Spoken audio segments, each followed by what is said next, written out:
tempt any of them again. Satan appeared to them in the form of a man. Then he went to the mother of the boy and said, "Do you know where Ibrahim takes your son?"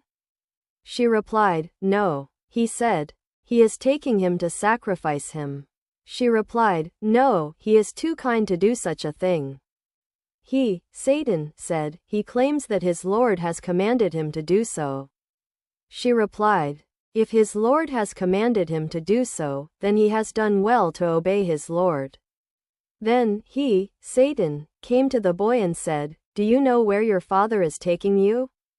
The boy replied, "No." Satan said, "He is taking you to slaughter you." The boy asked, "Why?"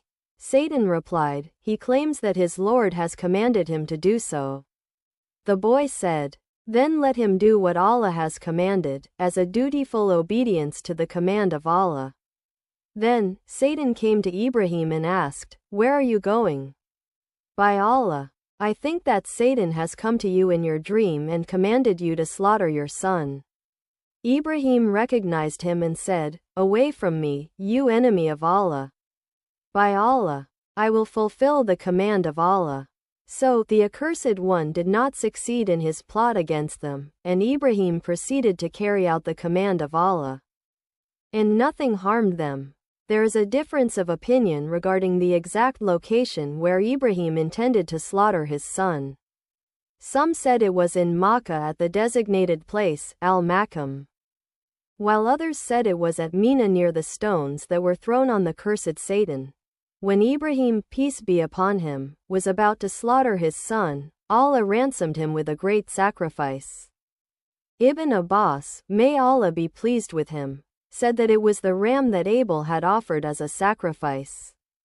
And it was kept grazing in paradise until it was ransomed by Allah for Ismail, peace be upon him. Also, it is narrated from Ibn Abbas that it was a ram that Allah sent from paradise. And it had grazed in paradise for 40 years. The Prophet Muhammad, peace be upon him, narrated in a hadith reported by Imam Tirmidhi, "There is no action of the son of Adam on the day of sacrifice more pleasing to Allah than the shedding of blood sacrifice. It comes forth on the day of resurrection with its horns, hair, and hooves. The blood of the sacrificed animal is accepted by Allah before it falls on the ground, so be content with it to please your soul." Indeed, from this event, the tradition of offering sacrifices, known as udiyah or qurban, was established as a sunnah, recommended practice. In Sahih Muslim, Anas reported that the Prophet Muhammad, peace be upon him, performed the sacrifice with 2 healthy, horned 137 rams and slaughtered them with his own hand. While reciting takbir, saying Allahu Akbar, he placed his foot on their sides during the process.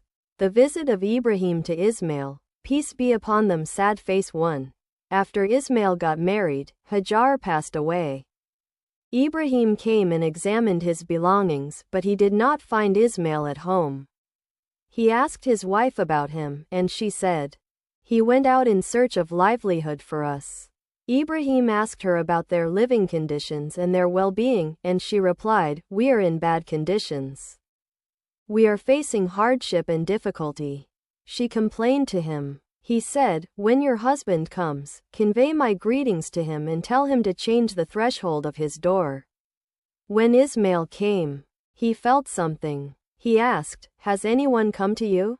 She replied, "Yes, an old man came asking about you." Ismail asked, "What did he ask?" She said, "He inquired about our well-being. And I informed him that we are facing struggle and hardship." Ismail asked, "Did he give you any instructions?" She replied, "Yes. He instructed me to convey his greetings to you and to tell you to change the threshold of your door." Ismail said, "That was my father, and you are the threshold.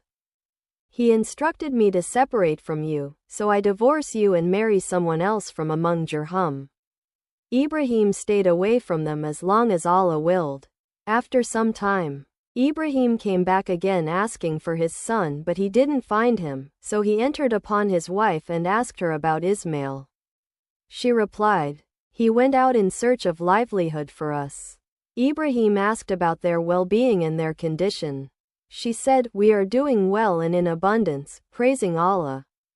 Ibrahim asked, "What is your food?" She replied, "Meat." He asked, "What about your drink?" She replied, "Water." Ibrahim said, "O Allah, bless them in their meat and water." The Prophet, peace be upon him, said, "They did not have grain on those days. If they had it, he would have asked for blessing for it." Ibrahim said, "When your husband comes, convey my greetings to him and tell him to firmly fix the threshold of his door." When Ismail arrived, he asked, "Has anyone come to you?" She replied, "Yes. A noble and respectable old man came asking about you, and about our well-being, and I replied that we were doing well." He asked, "Did he give you any instructions?" She said, "Yes. He conveyed his greetings to you and advised you to firmly fix the threshold of your door." Ismail said, "That was my father, and you are the threshold. He instructed me to keep you."